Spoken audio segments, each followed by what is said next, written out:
যদিহে এতিয়ালৈকে আমাৰ এই চেনেলকেইটা ছাবস্ক্ৰাইব কৰা নাই চেনেলকেইটা ছাবস্ক্ৰাইব কৰি দিবা আৰু কাষতে থকা ঘণ্টা বুটামটো টিপি দিবলৈ একেবাৰে নাপাহৰিবা। মৰমৰ বন্ধু বান্ধৱীসকল তোমালোক সকলোকে আমাৰ এই চেনেলটোলৈ স্বাগতম জনাইছোঁ। আজিৰ এই ভিডিঅ'টিত DLEDৰ 2019 চনৰ কুৱেশ্যন পেপাৰখনৰ পৰা কেইটামান মেথমেটিক্স আৰু ৰিজনিঙৰ কুৱেশ্যন আমি আলোচনা কৰিম। ভিডিঅ'টি শেষলৈকে চাই থাকিবা। কুৱেশ্যন এটা আহিছিল যে তলত উল্লেখ কৰাবোৰৰ কোনটো অখণ্ড সংখ্যাৰ সংহতি? Which of the following is set of integers? এই কুৱেশ্যনটো আহিছিল DLEDৰ প্ৰি এণ্ট্ৰি টেষ্ট এক্সামৰ 2019 চনত। অপশ্যনসমূহ দিছিলে, অপশ্যনসমূহ তোমালোকে চাই লোৱা ভালদৰে, ইয়াতে গোটেইকেইটা মই লিখি দিছোঁ। এতিয়া আমাক কি সুধিছে? তলত উল্লেখ কৰাবোৰৰ কোনটো অখণ্ড সংখ্যাৰ সংহতি? ঠিক আছে, প্ৰথমতে আমি চাওঁ ডি নম্বৰটো। কি আছে? 2 4 6 8। গতিকে 2 4 6 8 থাকিলে কি হয়? 2টো যুগ্ম সংখ্যা, 4টো যুগ্ম সংখ্যা, গতিকে এইকেইটা কি হৈছে? যুগ্ম সংখ্যা। ঠিক আছে, নেক্সট কি আছে চোৱা, 1 2 3 4 5 ডট ডট ডট মানে অসীমলৈ। গতিকে 1 2 3 4 5 এইকেইটা কি? স্বাভাৱিক সংখ্যা। এইকেইটা হৈছে স্বাভাৱিক সংখ্যা।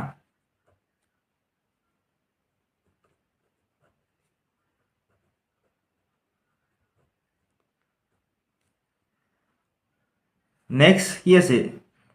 0 1 2 3 4 5 ডট ডট মানে অসীমলৈ। গতিকে শূন্য থাকিলে কি হয়? এইটো পূৰ্ণ সংখ্যা।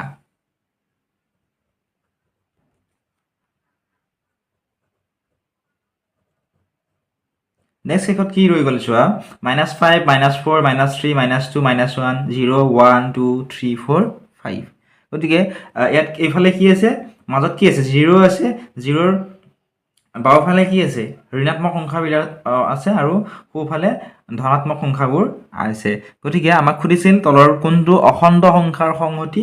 গতিকে এইটোৱে হ'ব কাৰেক্ট এনচাৰ, অখণ্ড সংখ্যাৰ সংহতি হ'ব এইটো। ঠিক আছে, গতিকে আনচাৰটো কি হ'ব? অপশ্যন নম্বৰ ডিটো হ'ব শুদ্ধ উত্তৰ, চিটো হ'ব শুদ্ধ উত্তৰ। ঠিক আছে, অখণ্ড সংখ্যা হ'লে -5 -4 -3 -2 থাকিব লাগিব, +2 থাকিব লাগিব। 0 1 2 3 4 5। এতিয়া একেবাৰে চিম্পল কুৱেশ্যন এটা দিছোঁ, আটাইতকৈ সৰু যুগ্ম সংখ্যা কি? আটাইতকৈ সৰু যুগ্ম সংখ্যা কি? আটাইতকৈ সৰু যুগ্ম সংখ্যাটো কি? 2। আৰু আটাইতকৈ সৰু অযুগ্ম সংখ্যাটো কি? আটাইতকৈ সৰু অযুগ্ম সংখ্যা কি? 1। নেক্সট 3 নম্বৰত আছে আটাইতকৈ সৰু পূৰ্ণ সংখ্যা কি? আটাইতকৈ সৰু পূৰ্ণ সংখ্যা। পূৰ্ণ সংখ্যা হ'লে কি থাকিব লাগিব? 0 থাকিব লাগিব। 1 2 3 4 থাকিলে কি হয়? স্বাভাৱিক সংখ্যা। 0 থাকিলে পূৰ্ণ সংখ্যা হ'ব। 0কে ধৰি 0 1 2 3 4 এনেকুৱা ধৰণে পূৰ্ণ সংখ্যা। গতিকে আটাইতকৈ সৰু পূৰ্ণ সংখ্যা কি হ'ব? 0 হ'ব। ঠিক আছে, এতিয়া কুৱেশ্যন নম্বৰ 19টো চোৱা। এইটো আহিছিল DLEDৰ প্ৰি এণ্ট্ৰি টেষ্ট এক্সামৰ 2019 চনৰ প্ৰশ্ন কাকতত। প্ৰশ্নটোত দিছিল যদি x সংখ্যাটোৰ 5 গুণৰ পৰা 7 বিয়োগ কৰা হয় তেতিয়া ই 63 হয়। তলত দিয়া কোনটো সমীকৰণ প্ৰয়োগ কৰি x ৰ মান নিৰ্ণয় কৰিবা? If 7 is subtracted from 5 times of number x, then it became 63. Which of the following equation will you apply to determine the value of x? প্ৰশ্নটো ভালদৰে চোৱা। কি দিছে? যদি x সংখ্যাটোৰ 5 গুণৰ আগত x ৰ কি হ'ব লাগিব? 5 গুণ। এই 5 গুণৰ পৰা 7 বিয়োগ কৰা হয়। 7 বিয়োগ কৰিলে তেতিয়া এই কিমান হয়? 63 হয়। তেতিয়া তলত দিয়া কোনটো সমীকৰণ প্ৰয়োগ কৰি x ৰ মান নিৰ্ণয় কৰিবা সুধিছে। গতিকে চোৱা, আমাক কি দিছে? x সংখ্যাটোৰ 5 গুণ। x ৰ 5 গুণ মানে কি? আমি কি লিখিব পাৰোঁ? 5x। x ৰ 5 গুণ মানে কি? 5x লিখিব পাৰোঁ। 5x এনেকুৱা লিখিলে কি হয়? x ৰ লগত 5ৰ লগত x টো কি হৈ থাকে? পূৰণ হৈ থাকে। ঠিক আছে, x ৰ 5 গুণৰ পৰা কি কৰিব দিছে? 7 বিয়োগ কৰিবলৈ দিছে। 7 বিয়োগ কৰা হয়, গতিকে -7 বিয়োগ কৰিলে আমি কিমান পাওঁ? 63 পাওঁ। গতিকে মান 63। কোনটোত আছে? অপশ্যন এত দিছিলে 7x - 5 = 63। অপশ্যন বিত দিছিলে 5x - 7 = 63। অপশ্যন চিত দিছিলে 7 - 5x = 63। অপশ্যন ডিত দিছিলে 7x + 5 = 63। শুদ্ধ কোনটো হ'ব? শুদ্ধ হ'ব option number B2, 5x - 7 1263 next আৰু এটা কোৱেশ্চন চোৱা যদি ৰীতা বেনু আৰু ৰিকিৰ মাজত 90 টকা ক্ৰমান্বয়ে 1:2:3 অনুপাতত ভগাই দিয়া হয় তেন্তে প্ৰত্যেকে কিমান টকাকৈ পাব কি কৈছে ৰীতা বেনু আৰু ৰিকিৰ মাজত 90 টকা ক্ৰমান্বয়ে 1:2:3 অনুপাতত যদি ভগাই দিয়া হয় তেন্তে প্ৰত্যেকে কিমান টকাকৈ পাব সুধিছে rupees 90 divided among Rita, Renu and Ricky in the ratio of 1:2:3 respectively, then how much each of them will get? Option A দিছিলে Rita 20, Renu 30, Ricky 50. Option B দিছিলে Rita 15, Renu 30, Ricky 45. Option C দিছিলে Rita 15, Renu 45, Ricky 30. Option D দিছিলে Rita 20, Renu 50, Ricky 30. কি কৈছে 1:2:3 অনুপাতত বুলি কৈছে এতিয়া চোৱা অপচন নম্বৰ 8 দিছিল ৰিটা 20 ৰেনু 30 ৰিকি 50 এতিয়া চোৱা ৰিটা যদি 20 টকা পায় 1:2 মানে দুটাৰ দুই গুণ পাব লাগিব ৰেনুৱে 20ৰ লগত আৰু 20 যোগ কৰিলে কিমান হ'ব 40 40ৰ লগত আৰু এটা 20 যোগ কৰিলে কিমান হ'ব 60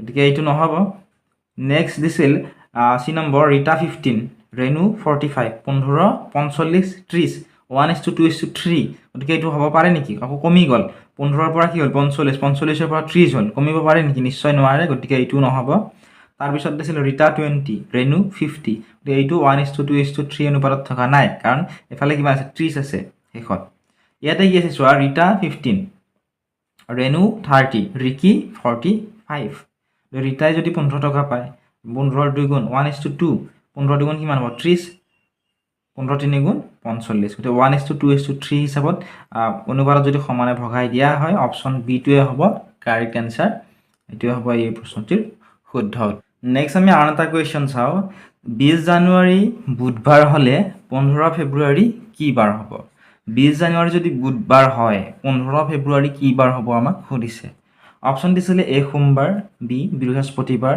সি বুধবাৰ ডি শনিবাৰ তোমালোকৰ যিসকলে উত্তৰটো কৰিবলৈ জানা ভিডিঅ'টো পোষ্ট কৰি ল'বা আৰু উত্তৰটো কমেণ্ট বক্সত জনাবলৈ চেষ্টা কৰা ইয়াতে কি দিছে চোৱা 20 জানুৱাৰী যদি বুধবাৰ হয় 15 ফেব্ৰুৱাৰী কি বাৰ হ'ব সুধিছে এতিয়া ফাৰ্ষ্ট আমি চাব লাগিব কি মাহটো কি দিছে প্ৰথম মাহটো কি দিছে জানুৱাৰী এতিয়া জানুৱাৰী মাহটোত কিমান দিন থাকে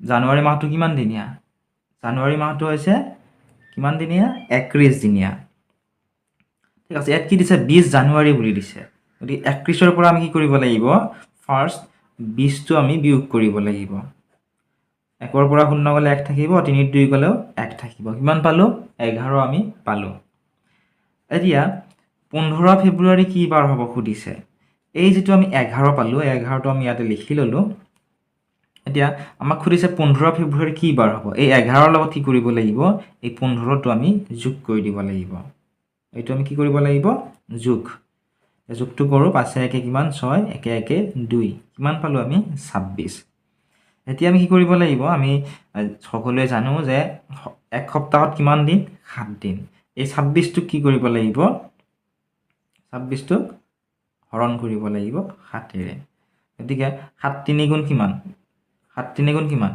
21 ইয়াৰ পৰা 21ৰ পৰা 26ৰ পৰা 21 গলে কিমান বাকি ৰয় 5 বাকি ৰয় ঠিক আছে ভাগশেষ 5 ৰৈ যায় এতিয়া আমাক ইয়াত বাৰটো কি দিছে বুধবাৰৰ লগত আমি 5 যোগ কৰিব লাগিব ঠিক আছে বুধবাৰৰ লগত 5টা 5 যোগ কৰা মানে 12 5টা যোগ কৰা বুধৰ পিছত কি বৃহস্পতি শুক্ৰ শনি ৰবি সোম অপচন এ দিছিলে সোমবাৰ গতিকে অপচন নম্বৰ এ টো হ'ব কাৰেক্ট এনসাৰ সোমবাৰ নিশ্চয় তোমালোকে বুজি পালা কেনেদৰে কৰিলো আৰু এবাৰ মই বুজাই দিছো চোৱা ইয়াত কি দিছে 20 জানুৱাৰী বুধবাৰ হলে 15 ফেব্ৰুৱাৰী কি বাৰ হ'ব ইয়াত জানুৱাৰী মাহৰ কথা কৈছে গতিকে প্ৰথমতে আমি জানুৱাৰী মাহটো কিমান দিনীয়া মনত ৰাখিব লাগিব জানুৱাৰী মাহটো হৈছে 21 দিনীয়া ইয়াত কি হৈছে 20 জানুৱাৰী বুলি দিছে গতিকে এই 20 দিনটো আমি বিয়োগ কৰি দিব লাগিব 21ৰ পৰা 20 বিয়োগ কৰিলে আমি পালো 11 এই 11ৰ লগত 15 ফেব্ৰুৱাৰী যেটো দিছে 15টো আমি যোগ কৰিব লাগিব ঠিক আছে 11ৰ লগত 15টো যোগ কৰিলো কৰতে আমি 26 পালো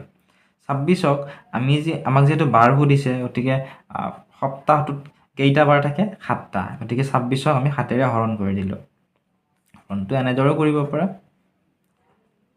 7 3 গুণ 21 26ৰ পৰা 21 গলে কিমান ৰৈ গল 5 এই 5টো কি কৰিব লাগিব আমাক যেটো এটা বাৰ দিয়া আছে প্ৰশ্নত বুধবাৰৰ লগত 5টো আমি 5টা বাৰ আমি যোগ কৰিব লাগিব বুধ বৃহস্পতি শুক্ৰ শনি ৰবি সোম ঠিক আছে অপচন এ হ'ব কাৰেক্ট আনসাৰ